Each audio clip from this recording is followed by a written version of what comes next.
संस्कृत में जो शब्द कहा जाता है उसका अर्थ भी वही होता है। वही हो। जैसे ये चीज हमें इंग्लिश में नहीं मिलती है, एप्पल है, दिख सेब रहा है, फ्रूट है, बट संस्कृत में ऐसा नहीं होता है। लेकिन इसके पीछे का जो लॉजिकल रीजन है ना, वो मुझे अभी तक नहीं समझ आया कि ये हुआ कैसे। अग्नि को अग्नि कह दिया मैंने, इसीलिए वो अग्नि हो गया, कि क्योंकि वो अग्नि था इसीलिए उसका नाम अग्नि पड़ा। हम जब बात करते हैं कि संस्कृत एक ऑब्जेक्ट स्पेसिफिक लैंग्वेज नहीं है। मतलब ये मानो कि संस्कृत में एक भी शब्द नहीं है किसी भी ऑब्जेक्ट के लिए, एक भी शब्द नहीं है किसी भी ऑब्जेक्ट के लिए। फिर एक भाषा क्यों है? एक भाषा है पूरी दुनिया में, एक लौती भाषा है जिस भाषा में किसी भी ऑब्जेक्ट के लिए कोई नाम नहीं है। ये हैरान कर देने वाली बात है। बिल्कुल। सब पूछेंगे तो फिर हैंड के लिए शब्द नहीं है क्या? पेन के लिए शब्द नहीं है क्या? फायर के लिए शब्द नहीं है क्या? है। एक एक ऑब्जेक्ट के लिए आपको 100 से ज्यादा भी नाम मिल जाएंगे, लेकिन वो ऑब्जेक्ट स्पेसिफिक नहीं है। उसको अगर हम एनालाइज करें, वो कभी, क्योंकि ऑब्जेक्ट आज एक रूप में है, कल किसी और रूप में बन जाएगा, डिस्ट्रॉय भी हो जाएगा। इसलिए संस्कृत ज्यादातर ये जो नश्वर चीजें हैं, जो नष्ट होने वाली चीजें हैं, उसके साथ डील नहीं करती है भाषा। तो वो डायरेक्टली प्रॉपर्टीज है, जो ऑब्जेक्ट्स के प्रॉपर्टीज होते हैं, गुण होते हैं, उनके क्रियाएं होती हैं जो अविनश्वर हैं। ठीक है।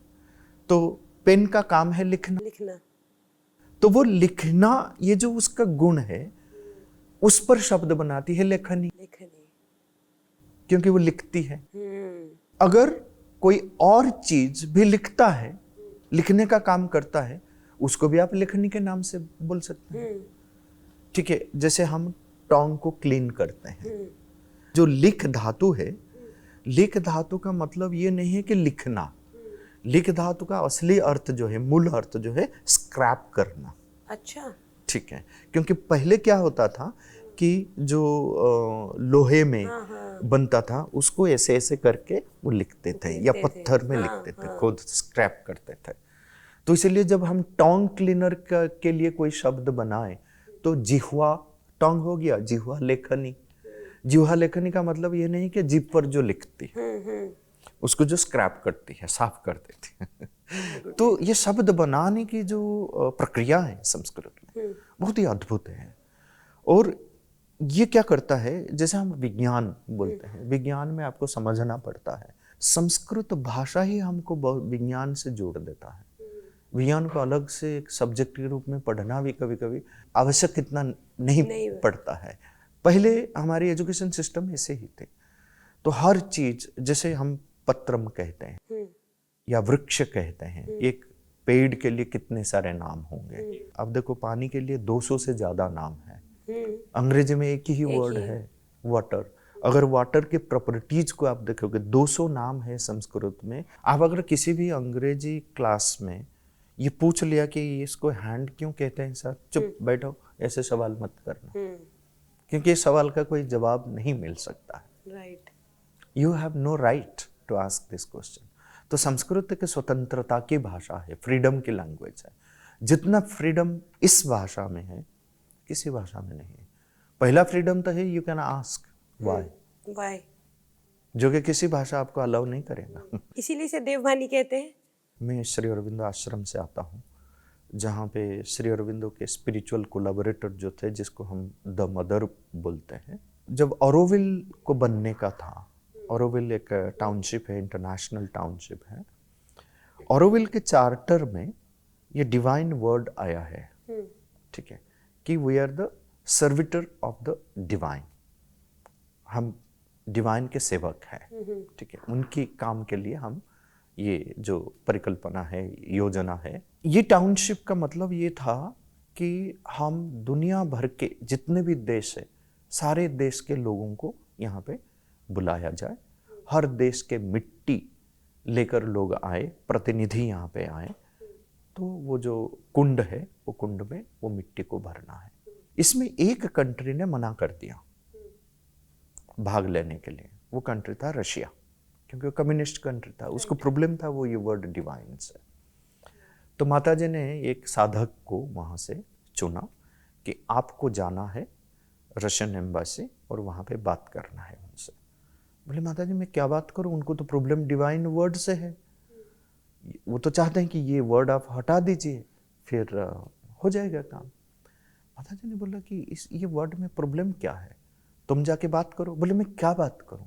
बोले देखो उनको पूछो कि do you believe in progress, do you believe in perfection, do you believe in purity, do you believe in beauty, do you believe in aesthetics.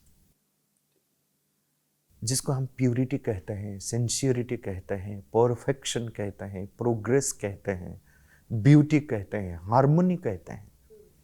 Do you believe in harmony? And if they से yes, उसको बोलो ये सारी चीजों को मिलाकर हम एक ही वर्ड में डिवाइन बोलते हैं। राइट। और डिवाइन लाइफ, एक दिव्य जीवन जीने का अर्थ है प्यूरिटी के साथ जीना, पवित्रता के साथ, परफेक्शन के साथ, संसिद्धि के साथ, प्रोग्रेस के साथ, हार्मोनी के साथ, समरसता के साथ। जिसके जीवन में ये है उसका जीवन ही दिव्य है। तो जब हम देव भाषा कहते हैं, जिस भाषा को बोलने मात्र से, सुनने मात्र से एक दिव्य भाव का संचार अपने आप में चेतना में होता है, तो वही भाषा दिव्य भाषा है, देव भाषा है। और वो कोई भी भाषा हो सकती है। उसका ग्रामर भी बहुत साइंटिफिक है। बहुत आप थोड़ा ही एक्सप्लेन scientific करिएगा कि सारे शब्द किस तरीके से डिजाइन किए गए हैं वोकल कोड के हिसाब से, तो वो क्या सिस्टम है पूरा? इसकी हर एक एस्पेक्ट्स को आप भाषा के ले लीजिए। अगर भाषा के जो 4 एस्पेक्ट्स को हम लेते हैं, उसकी फोनोलॉजी, फोनेटिक्स जो है, उसके वर्ड्स जो है, मॉर्फोलॉजी जो है, उसके अर्थ जो है, सिमांटिक्स जो है, उसके सिंटैक्स जो है, मतलब वाक्य संरचना की जो प्रक्रिया है, ये सारे जो तत्व है, इस पे आप देखेंगे कि इसमें क्या परफेक्शन है इस भाषा में। शब्द और अर्थ ये दोनों में एक संबंध ऐसा है, एक नित्य संबंध है कि ये एक दूसरे से अलग नहीं है। दूसरे जो हमारे कन्वेंशनल लैंग्वेजेस होते हैं, शब्द जो है, अर्थ जो है वो अलग है। अर्थ जो है वो डिसाइड किया गया है कि इसको हम इस अर्थ के साथ जोड़ देते हैं। यहाँ पे बात अलग है। यहाँ पे आप क्यों वाला जो प्रश्न है आप कर सकते हैं कि क्यों है, और शब्द और अर्थ और इसके भीतर जो प्रतीक भी है, अगर एक प्रतीक भी उस शब्द को प्रतिपादित करता है, उसका प्रतिनिधित्व करता है, मतलब साउंड, सेंस और सिंबल, ये तीनों में एक गहरा संबंध है, नित्य संबंध है। ठीक है।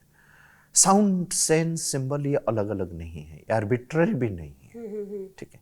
एक स्वाभाविक रूप में वो बने हैं।